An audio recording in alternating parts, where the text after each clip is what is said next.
Queria convidar você a abrir a sua Bíblia em Romanos capítulo 3. Romanos capítulo 3. Nós vamos dar continuidade ao que nós começamos há algumas semanas, ao nosso texto, a nossa série de pregações, aliás, no texto de Romanos, essa carta maravilhosa que é Romanos. Eu convido você a abrir Romanos capítulo 3. O foco da minha mensagem aqui é do versículo 21 ao 31. Eu estou prevendo que talvez eu não termine hoje. Então, talvez eu continue na próxima semana. Mas eu quero ler com vocês a partir do versículo 9. Capítulo 3, versículo 9. Mais uma vez, a minha mensagem vai ser a partir do versículo 21. Mas para contextualizar, eu quero a partir do 9. E diz assim a palavra de Deus. Que concluiremos então? Estamos em posição de vantagem? Não. Já demonstramos que tanto judeus quanto gentios estão debaixo do pecado. Como está escrito, não há um justo nenhum sequer, ninguém que entenda, ninguém que busque a Deus. Todos se desviaram e tornaram-se juntamente inúteis. Não há ninguém que faça o bem, nenhum sequer. Suas gargantas são como túmulos abertos, com a língua enganam, veneno de serpente está em seus lábios. Suas bocas estão cheias de maldição e amargura. Seus pés são ágeis para derramar sangue inocente. Ruína e desgraça marcam seus caminhos, e não conhecem o caminho da paz. Aos seus olhos é inútil temer a Deus. Sabemos que tudo o que a lei diz, o diz àquele que estão debaixo da lei, para que toda boca se cale e todo o mundo esteja sob o juízo de Deus. Portanto, ninguém será declarado justo diante dele, baseado-se na obediência à lei, pois é mediante a lei que nós nos tornamos plenamente conscientes do pecado. Mas agora se manifestou uma justiça que provém de Deus, independente da lei, da qual testemunham a lei e os profetas. Justiça de Deus mediante a fé em Jesus Cristo, para todos os que creem.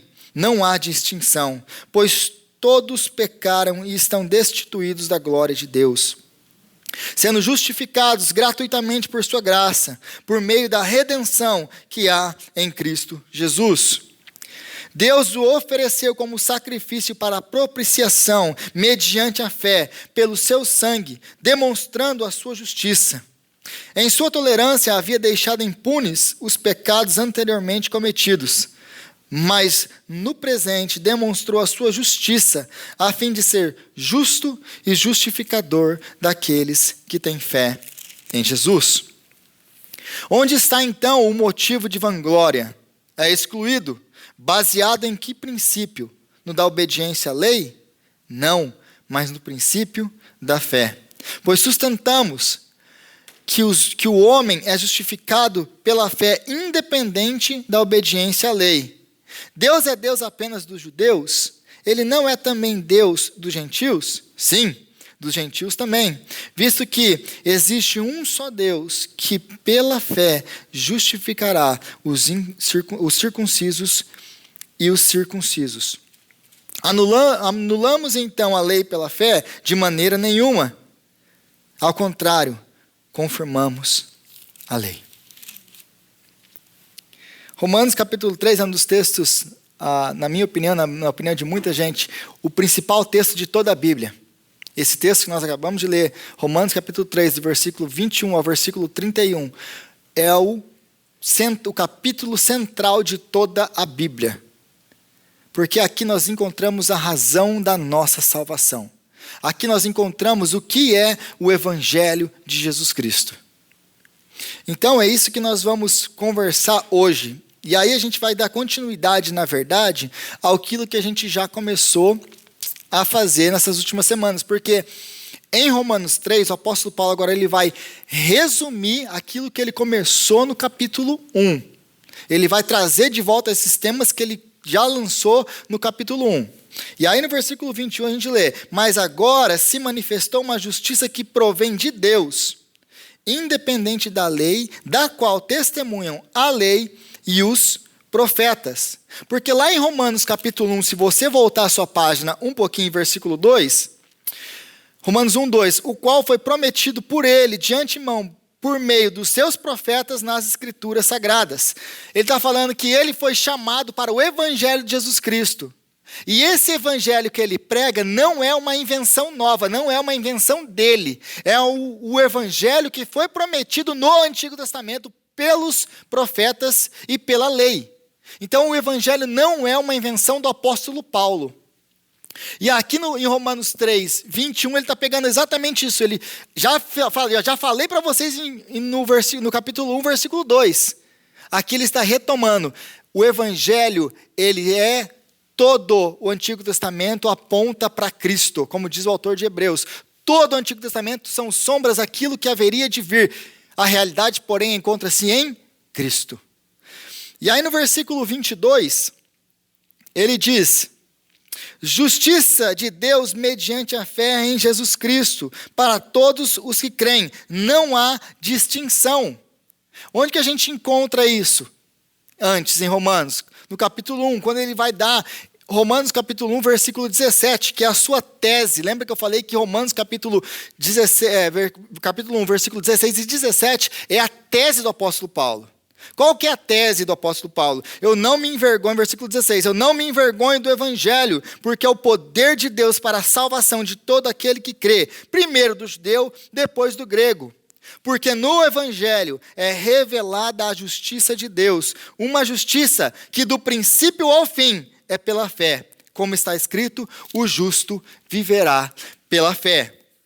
Então, ele está retomando. A partir do versículo 17 de Romanos 1, ele vai agora desenrolar o que ele condensou. Versículo 17, ele está todo encapsulado, ele está todo condensado. Toda a teologia de toda a carta está condensada no versículo 17. E aí, a partir do 17, ele vai então fazer o quê? Ele vai desenrolar, ele vai começar a explicar o que é a tese dele, o que aquilo quer dizer, o que é a justiça de Deus que provém da fé. E aí é isso que ele está fazendo. Nas últimas semanas a gente viu uma coisa.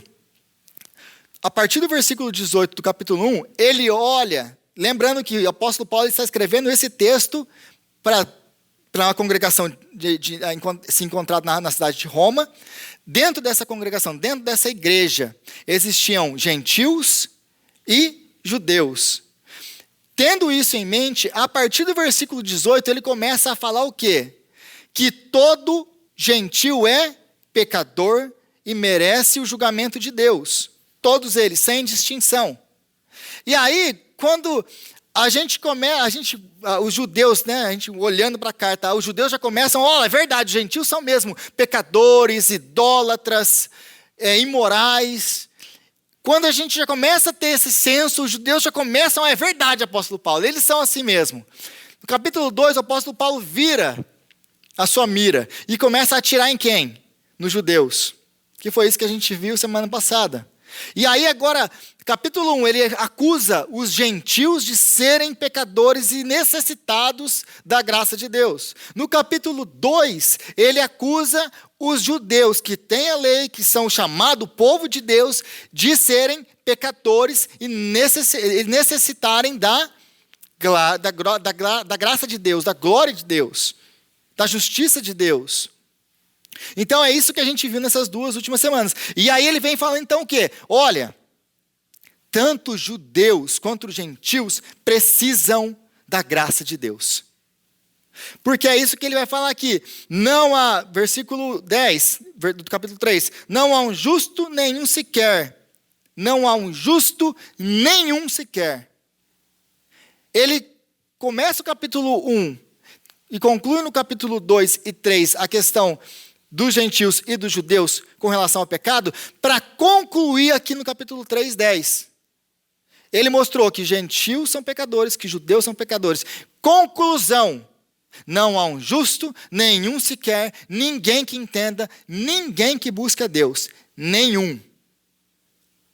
Essa é a condição humana diante de Deus.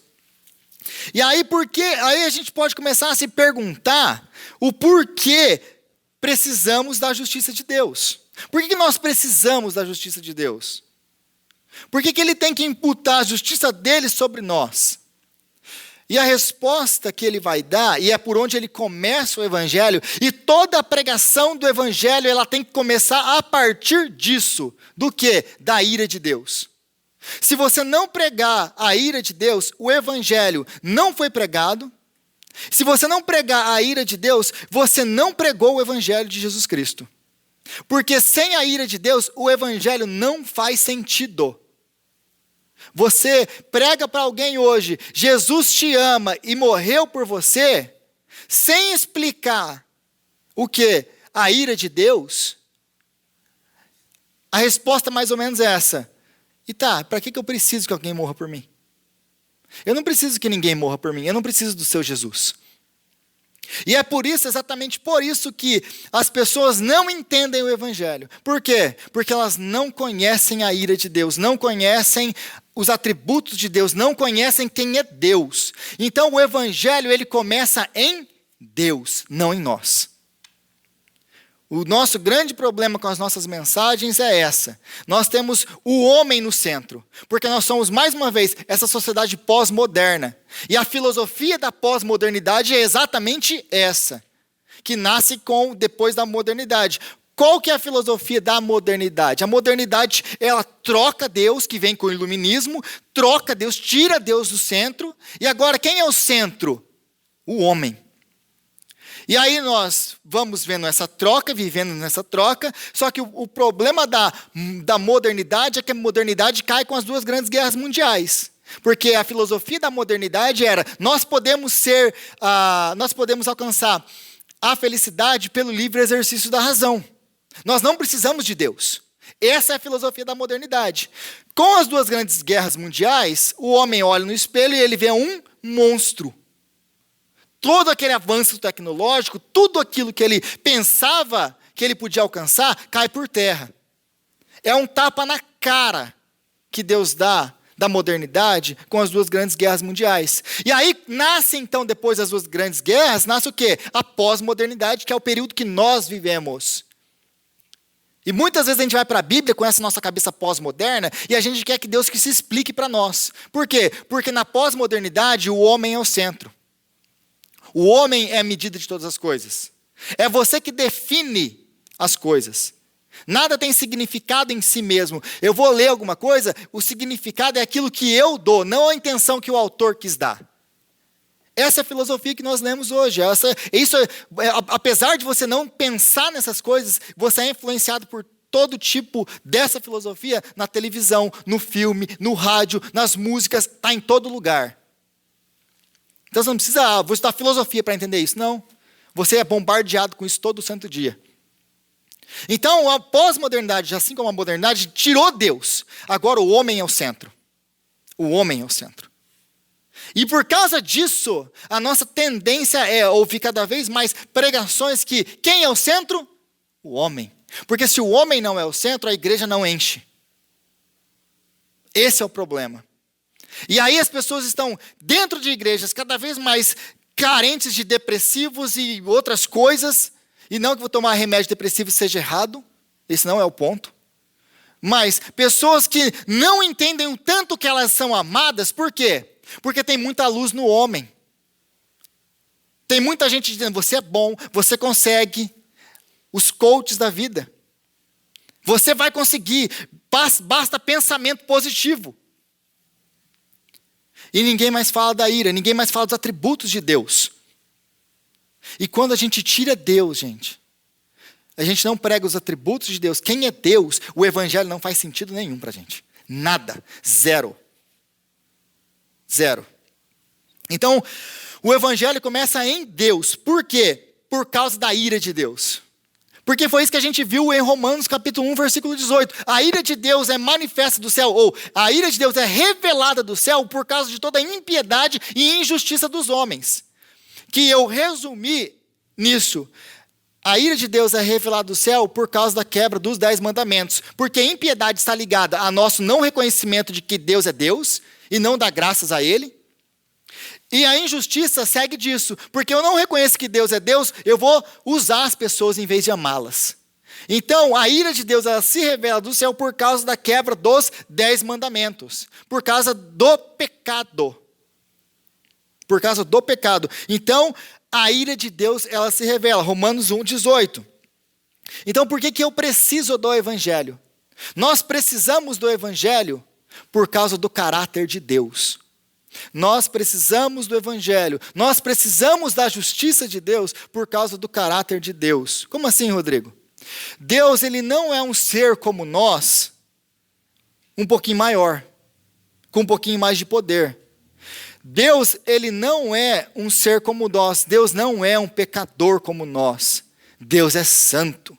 E ele é completamente santo. Deus não é o Deus da teologia do processo, que está aprendendo conosco, que não sabe o futuro, porque o futuro ainda não se pode conhecer. Deus é o Deus que está desenvolvendo conforme ele se relaciona com o ser humano. Aí você fala, gente, quem que acredita num negócio desse? Muita gente.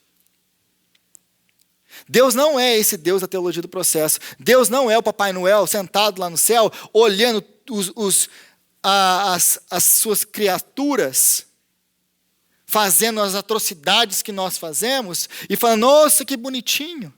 Porque quando a gente olha Deus no céu, a gente pensa que Deus é um Papai Noel lá no céu, ou um velhinho no céu, um avôzinho lá no céu. Você já viu a avô vendo o neto fazer arte? Já viram ou não? Qualquer dia eu posso trazer o Fábio e a Celina aqui para vocês. E colocar a Alice aqui. É a coisa mais linda do mundo. Até para o pai e para a mãe, muitas vezes, a arte é bonita. Mas a gente pensa que Deus é como nós. Ai, que bonitinho que eles estão se jogando, estão se explodindo lá. Deus não é como nós. E é por isso que nós precisamos do Evangelho. É exatamente porque Deus não é como nós. Porque se Deus fosse como um de nós, nós não precisaríamos de Evangelho. Vocês já pensaram nisso? Se Deus fosse pecador como nós não precisaríamos de Evangelho. Exemplo. Vocês acham que criminosos, eles temem juízes corruptos? Não.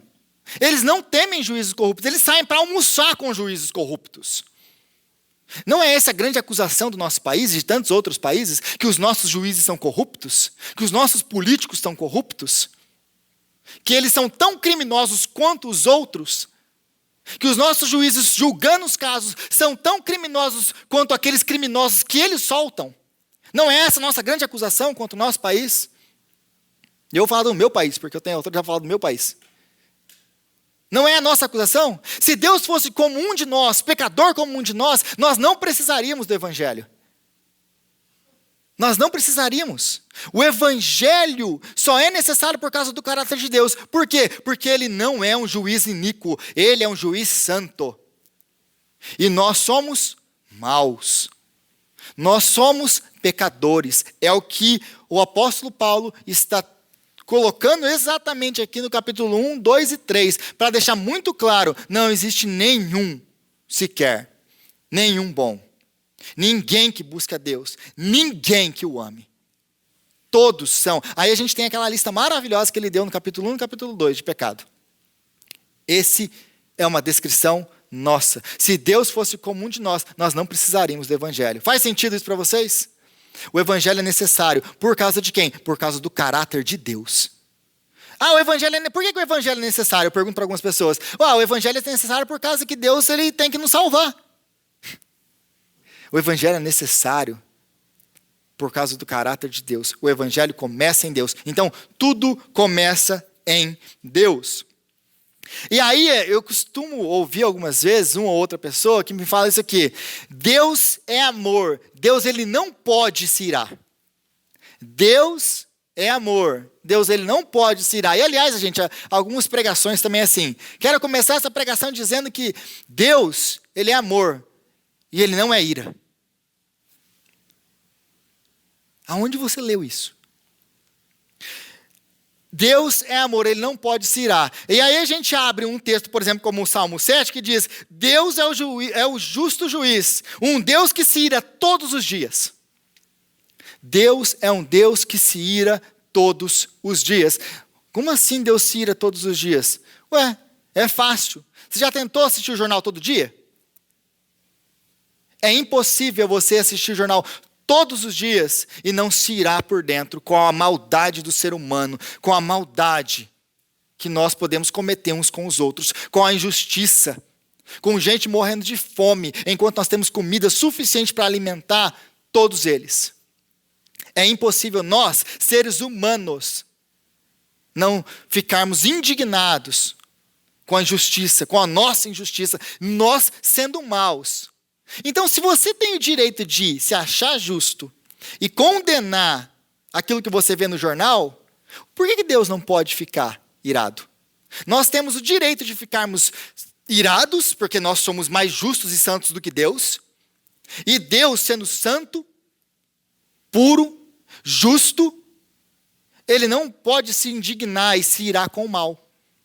Vê como existe uma incoerência no nosso pensamento? Deus é amor, ele não pode se irar. Se Deus é amor, ele tem que se irar. Porque se eu amo aquilo que é bom, eu vou me irar com a injustiça. Se eu amo a justiça, eu vou odiar a injustiça. Se Deus é amor, Deus é ira. Então, e aí a minha pergunta para essas pessoas, então, o que é o livro do Apocalipse? Porque o livro do Apocalipse, para nós, os crentes, aqueles que fomos salvos, é a nossa vitória, é o nosso triunfo, é o glorioso dia do Senhor, que nós aguardamos ansiosamente. Nós não devemos ter medo do livro do Apocalipse. Contudo, o livro do Apocalipse é o dia da ira de Deus, o dia marcado desde os profetas, o dia que ele vai derramar o cálice da sua ira sobre todo o mundo que não se converteu, que não se voltou para ele, que o rejeitou, que o desprezou, que não o ama. Então, se Deus não é ira, o que é o livro do Apocalipse? Porque esse negócio do Deus brasileiro, que no final todo mundo entra, não é bíblico. Ah, não, no final está todo mundo salvo. Deus vai dar um jeitinho. Deus é brasileiro. Já escutei isso uma vez. Deus é brasileiro. No final ele dá um jeitinho, todo mundo entra. E aí, como que nós então lemos Romanos? Como que a gente lê Romanos? A gente lê Romanos mais ou menos assim. E eu queria ler com vocês rapidinho. Volta aí no versículo 29 do capítulo 1.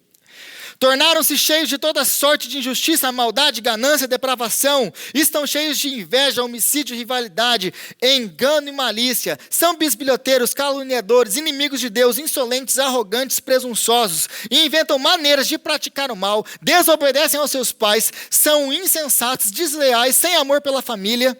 Implacáveis. Embora conheçam o justo mandamento de Deus, de que tais pessoas merecem a morte, não apenas continuam a praticá-las, quanto incentivam outros a também praticar as mesmas coisas. E aí, essa lista, e é que a gente leu no começo: não há um justo nenhum sequer, não há ninguém que entenda, ninguém que busque a Deus. Todos se desviaram, tornaram-se injustamente inúteis, não há ninguém que faça o bem, nenhum sequer. Suas gargantas são túmulos abertos, com línguas enganam, veneno de serpentes está em seus lábios. Suas bocas são cheias de maldição e amargura, seus pés são ágeis para derramar sangue inocente. Ruína e desgraça marcam seus caminhos, não conheceram o caminho da paz, e ao seu pensamento, aos seus olhos, é inútil servir a Deus. De quem que o apóstolo Paulo está falando? De mim. De mim. Que estou aqui de pé. De mim. Esse sou eu. A parte da graça de Deus, a parte do Espírito Santo que habita em mim, esse é o Rodrigo. Um miserável. Um pecador. Que a única coisa que merece de Deus é a ira. É a ira. E só a ira. Aí, a gente lê lá em Gênesis. Tem muitos outros textos, mas eu vou só citar alguns. Lê em Gênesis capítulo 6, depois que Deus destruiu todo mundo. Aliás, gente, Eu falei isso terça-feira no grupo de conexão, e é legal como a gente pega Gênesis, e a gente prega Gênesis, e nossa, como Deus é amoroso, e Deus salvou Noé, a família dele, os bichinhos lá dentro. Aí as professoras da escola dominical, as professoras das crianças dão uma ovelhinha, colocam algodãozinho na ovelhinha, ai, Deus salvou a ovelhinha. Deus é maravilhoso. Deus é maravilhoso ter salvado a ovelhinha? Deus é maravilhoso. E os outros milhões e milhões de pessoas que Deus condenou por causa do pecado? Nós sempre tomamos parte do amor de Deus e não pregamos a justiça de Deus. E nós estamos sempre desbalanceados na nossa teologia. É por isso que a gente tem coragem de falar: Deus, eu determino que o Senhor faça isso. Também falei isso, acho que eu falei isso para os jovens, aliás. A gente não determina nem o cachorro dentro de casa, que a gente não consegue nem mandar nem naquele infeliz. Cachorro, vai para lá! Ele olha para sua cara e ainda rosna para você. Você quer determinar para Deus? Sério? Toda a inclinação, depois que Deus destrói então no dilúvio, ele fala isso aqui para Noé. Noé, olha aqui o raio-x do que é. Aliás, Noé, vocês não vão viver mais o tanto de tempo que vocês vivem, porque vocês são maus. Por quê? Porque toda a inclinação dos seus pensamentos, do seu coração, era sempre somente para o mal. Não é que a tendência do nosso coração é pensar a maldade. A inclinação do nosso coração é somente para o mal. Somente para o mal. Não tem nada de bom em nós. Zero. Aí eu estou provocando você mesmo a você pensar nisso. Porque agora, nesse exato momento, você já deve estar: como assim? Como assim? E aí o apóstolo Paulo vai lá no capítulo 5 para provar isso para você, que todos nós somos isso aqui, que todos nós somos pecadores. No capítulo 5 ele vai nos provar isso. Como que ele vai nos provar isso? Porque todos nós morremos. O salário do pecado é a morte. Mas aí você pensa assim: mas eu não sou tão mal assim, porque você olha essa descrição: Rodrigo, o meu pensamento é totalmente para o mal todo o tempo. Eu não sou igual esses caras aí que você acabou de ler essa lista de pecado aí. Aí você lê Romanos e você: mas eu não sou tão mal assim. Eu não sou tão mal assim. E talvez você não seja mesmo mal aos meus olhos. E talvez aos meus olhos tem muita gente aqui que eu vou olhar e eu acho que é muito, muito, muito melhor do que eu, que é muito mais crente que eu, que é muito mais justo que eu.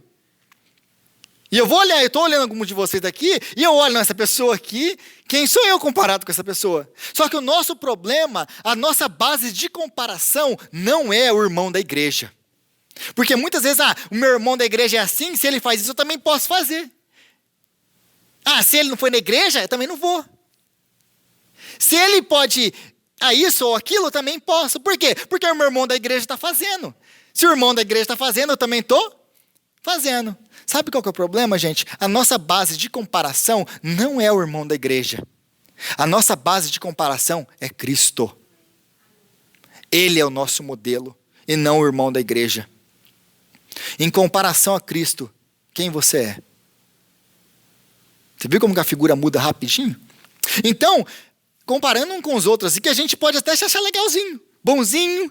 Eu não sou como aquele ali que está lá fora da igreja. Eu não sou como um Hitler da vida. Aí a gente pensa que o Hitler é uma anomalia. O Hitler é aquilo que nós somos sem a graça de Deus. Todos nós. Você tem o potencial para ser um Hitler. Só que ele teve o poder, o dinheiro, a influência, que eu não tenho, que você não tem. E não teve a graça de Deus. E aí, para a gente que se acha bom, bem legal, a gente acha bem legal, eu gosto de usar muito um exemplo de um filme que eu assisti há muito tempo atrás, até devia voltar a assistir esse filme de novo. Ele chama, em inglês, The Final Cut, com Robin Williams. Qual que é a tese do filme? Eles têm um chip que ele coloca na cabeça dos caras, não lembro se é um chip, alguma coisa assim, eles colocam alguma coisa na cabeça do cara, e tudo que ele faz, filma. Tudo que ele faz, filma. E aí, no dia do funeral, eles pegam aquilo ali e passam para a família ver. Mas é lógico que eles vão editar isso. A empresa vai editar, pegar os melhores momentos da pessoa, né? É igual os melhores momentos do futebol. Vai pegar, tem lá 90 minutos de jogo, se der 5 minutos de melhores momentos, tem muito. Aí você pega a vida inteira do cara e você corta a hora que o neném está nascendo e ele está lá ajudando a esposa dele. A hora que ele está segurando o neném andando na praia. Aqueles melhores. E passa lá, a família toda chora. Só que eles não olharam o resto. Ele traindo a esposa dele. Ele roubando aqui e ali. E ele tramando, ele fazendo tudo que ele fez de errado. Então, imagina que você tem esse dispositivo na sua cabeça. E, aliás, a boa notícia é você tem. Você tem esse dispositivo. E aí, por algum motivo, eu consigo pegar esse seu dispositivo, Fausto. Eu posso pegar esse seu dispositivo, que, aliás, é um cartão de memória, eu coloco ele naquele computador lá atrás e eu vou passar ele aqui nessa telinha aqui. Para todo mundo ver. O que você acha disso, Fausto? Tá bom, Fausto, a vida inteira tá bom, talvez seja muito. E se eu passar só a última semana? O último mês? Pode passar? E eu me incluo com ele. Se fosse eu no lugar... Não, eu ia fazer de tudo para que isso nunca acontecesse. Por quê? Porque nós pensamos, falamos e fazemos coisas tão iníquas e tão... que é uma coisa tão terrível que nós não temos coragem de dividir com a nossa esposa, com o nosso marido, com o nosso melhor amigo.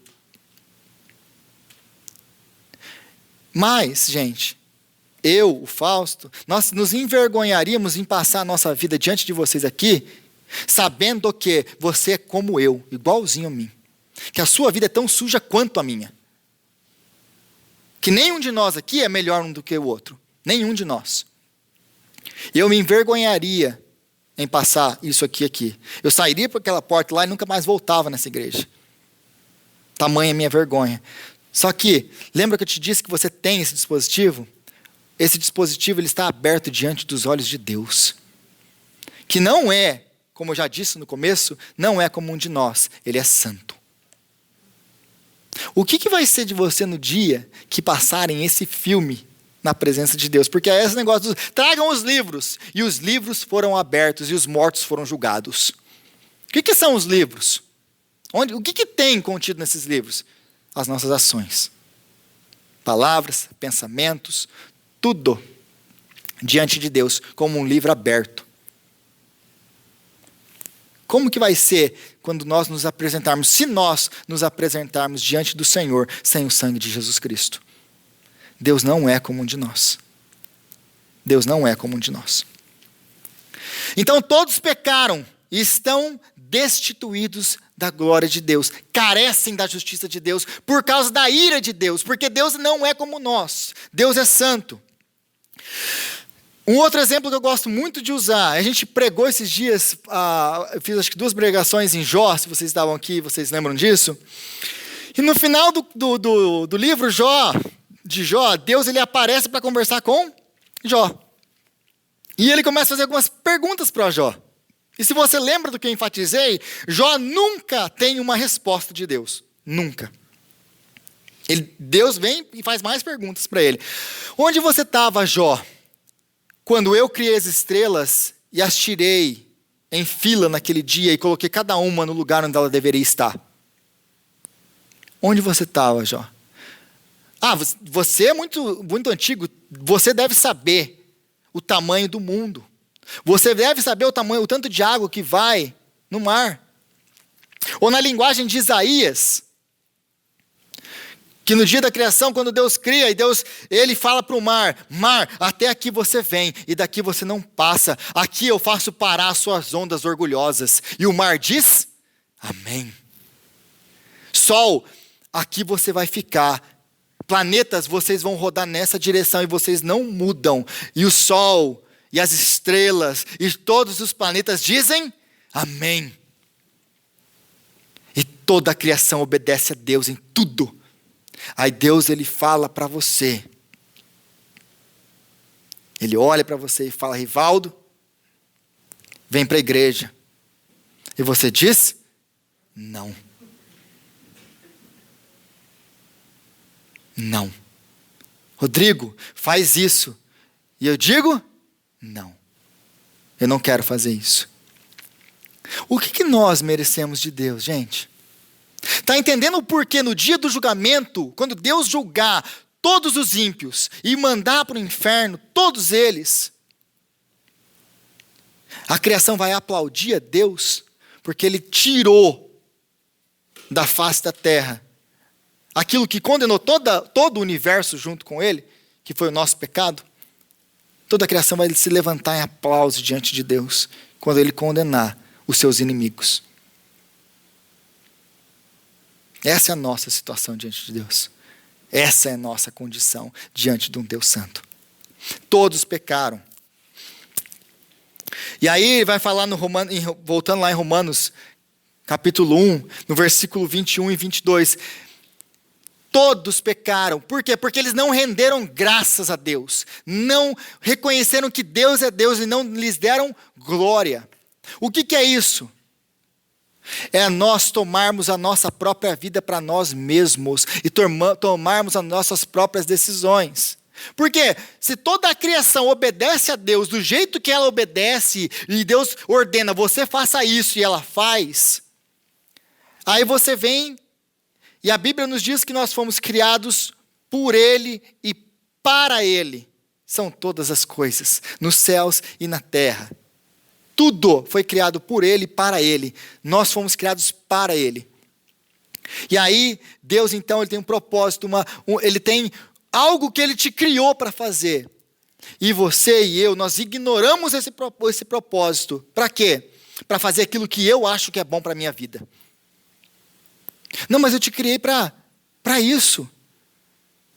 Não, mas eu não quero saber qual que é a sua opinião.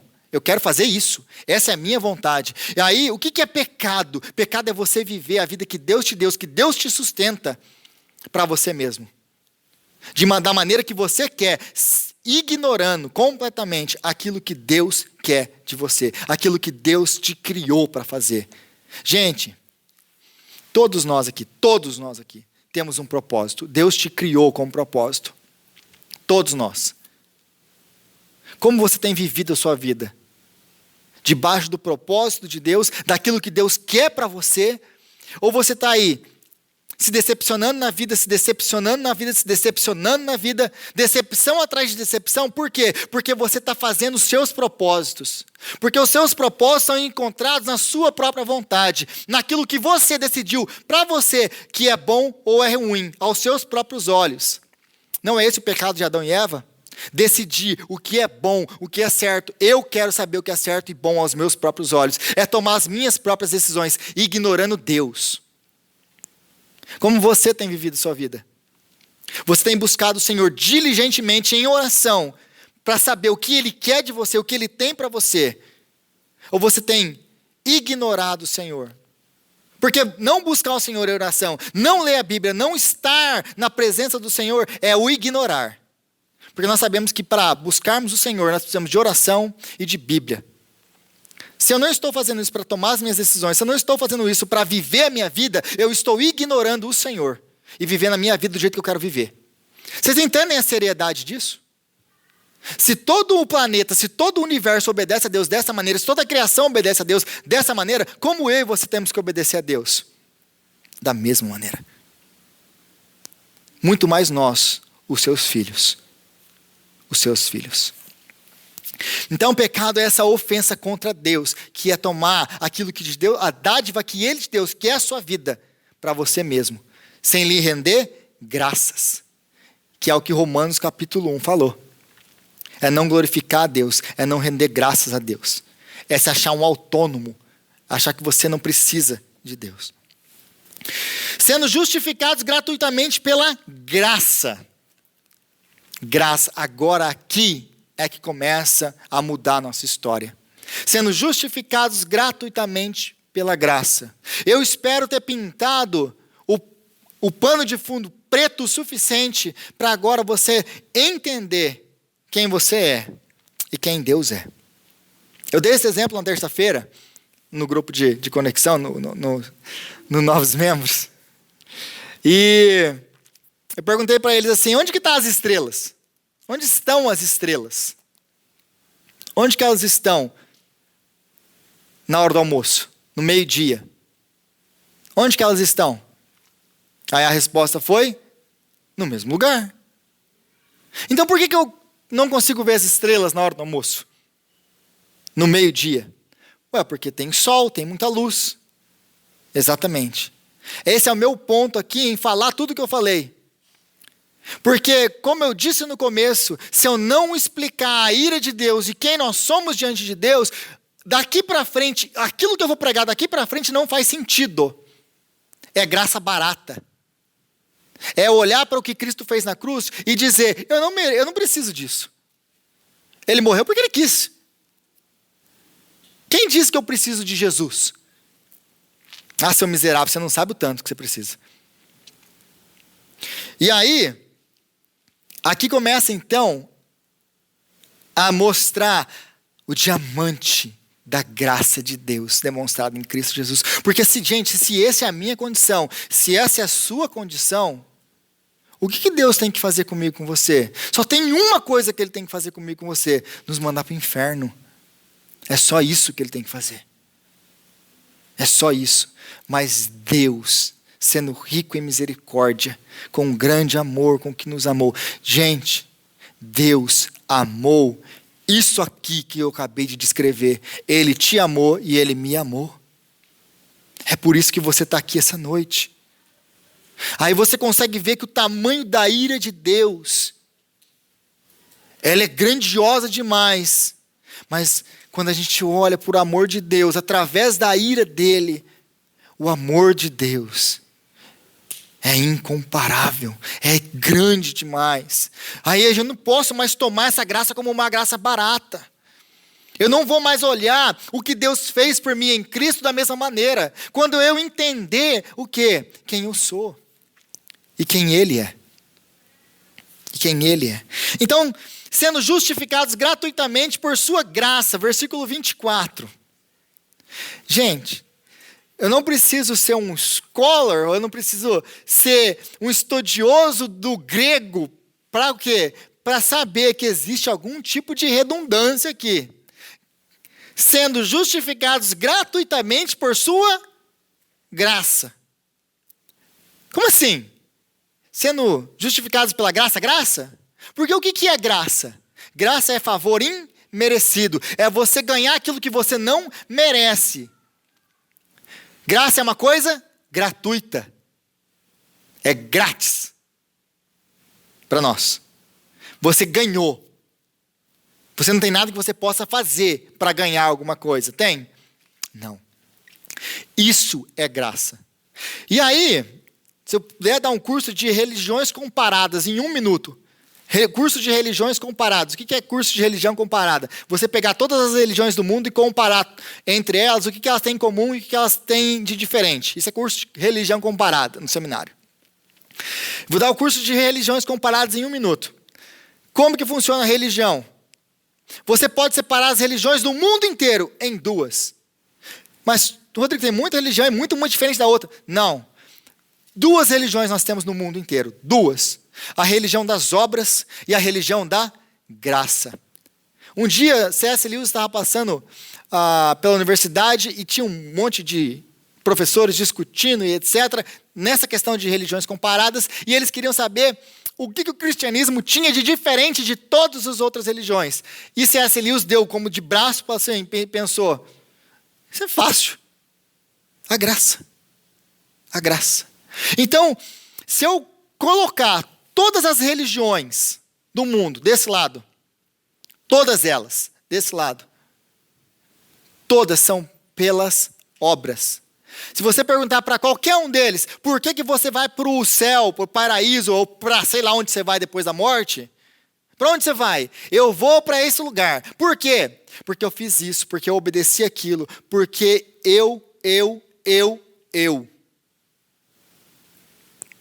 Ou seja, em outras palavras, eu fiz Deus, eu obriguei Deus a me salvar com as minhas boas obras. Eu forcei a mão de Deus a me salvar. Isso é salvação por obras. É você tornar Deus o seu devedor. Você fazer boas obras ao ponto de que Deus ele é obrigado a te salvar por causa das suas boas obras. Isso é salvação por obras. Do outro lado, existe uma única religião, que é a religião da graça. Qual que é a religião da graça? Nós, sendo isso tudo que eu acabei de explicar, a única coisa que merecemos do Senhor é a morte e o inferno, Ele graciosamente nos amou e nos deu Cristo. Graça. Graça. Gente, sabe por que eu sou calvinista? Porque eu amo os 5 pontos do calvinismo. Porque, em primeiro lugar, a graça, a glória é dele. Não tem nada meu aqui. Eu não sou salvo porque eu fiz alguma coisa para merecer. Ou ele me salva, ou eu vou para o inferno. Porque não tem nada que eu possa fazer para contrabalancear o tamanho do meu pecado contra o Senhor. Não tem como. Eu posso passar a vida mais sem pecado que eu possa imaginar. Nunca eu vou conseguir contrabalancear o meu pecado diante do Senhor. Nunca. Então, se Deus não me salvar, se Deus não me eleger, que é a palavra que se tem tanta briga aí, se Deus não me eleger para a salvação, eu nunca vou ser salvo. Aliás, gente, se você tirar eleição da Bíblia, e eleição está na Bíblia em tudo quanto é canto da Bíblia, se você tirar a eleição, você anula a graça de Deus. Sem eleição, não existe graça. Porque se tem alguma coisa que você possa fazer para ser salvo, você anulou a graça de Deus. Inclusive, eu escolho Deus. Não é você que o escolhe, é Ele que te escolhe. Aliás, de fato, você foi escolhido antes da fundação do mundo. Então, se não existe eleição, a graça é anulada. Aliás, gente, calvinismo, eu gosto muito mais do nome correto, que é as doutrinas da graça. Porque as doutrinas, os 5 pontos chamados os 5 pontos do calvinismo, são as doutrinas da graça. Por quê? Porque a ênfase está na graça. A ênfase está no Senhor. É Ele que salva. Não tem nada do homem aqui. Sabe por que é tão popular no nosso tempo, mais uma vez, outras doutrinas que não são as doutrinas da graça? Porque, mais uma vez, nós vivemos na pós-modernidade, onde o homem é o centro. Eu não quero passar vivendo... Como assim não tem nada que eu possa fazer para ser salvo? Não tem nada. Como assim não depende nada de mim? Como assim que não tem nada meu? Não tem nada, é graça. Nós não queremos isso. Nós não queremos isso. Nós queremos o quê? A força do nosso braço conquistar. Eu posso, eu consigo, eu vou. Lembra disso? Porque essa é a nossa mentalidade. É por isso que as doutrinas da graça são tão acusadas no nosso tempo. Por causa da ótica a partir da qual nós lemos a Bíblia. Qual que é a ótica a partir da qual nós lemos? A partir do homem. Homem. O homem é a medida de todas as coisas. É por isso que a gente tem tanto problema com a eleição. O escândalo da cruz.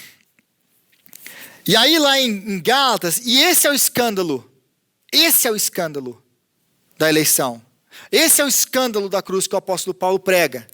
Por quê? Lá em Gálatas ele fala, se prego ainda a circuncisão, por que sou perseguido?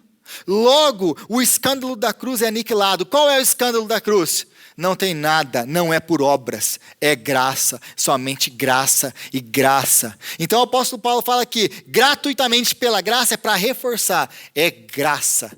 Nós somos salvos pela graça de Deus. Não há nada em nós. É graça de Deus.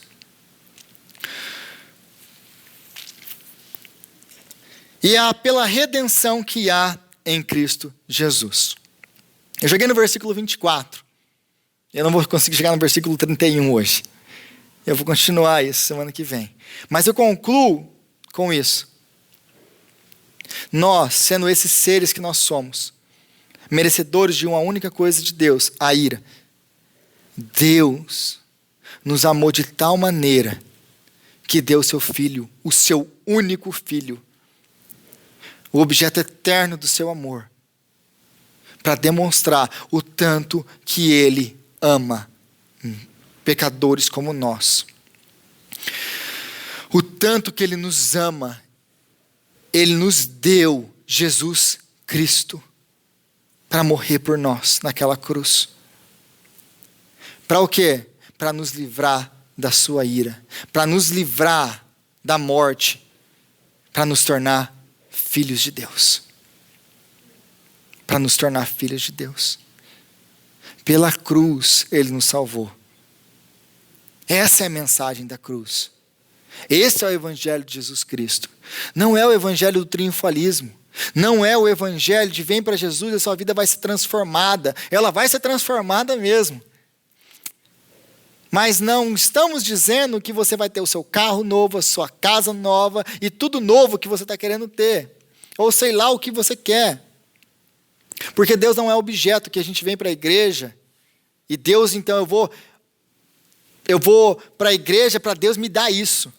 Se a minha razão de ir para a igreja é para Deus me dar alguma coisa, se essa é a razão, então eu estou usando Deus como objeto.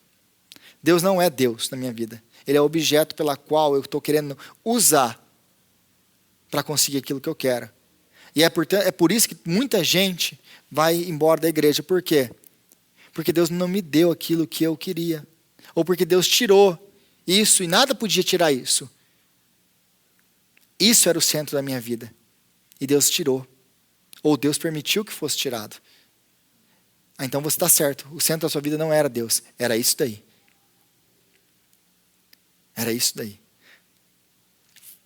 O evangelho vai contra tudo isso. O evangelho, ele vem para você essa noite e ele prega uma coisa. Deus te amou de tal maneira que Ele te deu filho, mesmo sendo você quem você é. E se Ele te amou dessa maneira, se Ele te deu filho, sendo você quem você é, como você vai fazer para Deus deixar de te amar?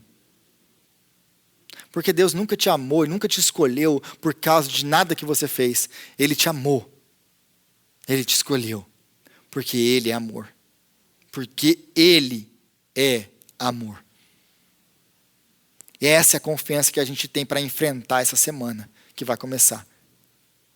Ele te ama. E não tem nada que você possa fazer para mudar isso. Ele te ama. Não são vocês que me amaram. Eu vos amei. Eu vos escolhi. Eu os trouxe para mim.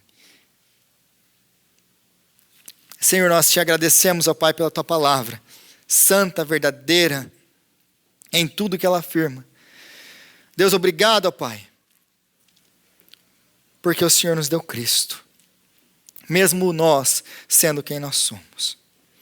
Deus, eu oro a Ti, ó Pai, que o Senhor venha nos trazer o conhecimento do Senhor. O Senhor venha nos trazer, ó Pai, o conhecimento dos 3 atributos, de quem o Senhor é. Para que a gente possa ter a convicção, a certeza de quem nós somos diante de um Deus santo, puro e bom. Deus, obrigado pela Tua palavra, obrigado pelo Evangelho do Senhor Jesus Cristo. Dá-nos graça, Senhor, para viver essa vida para a Tua glória, à luz desse glorioso Evangelho. É o que nós te pedimos, em nome de Jesus.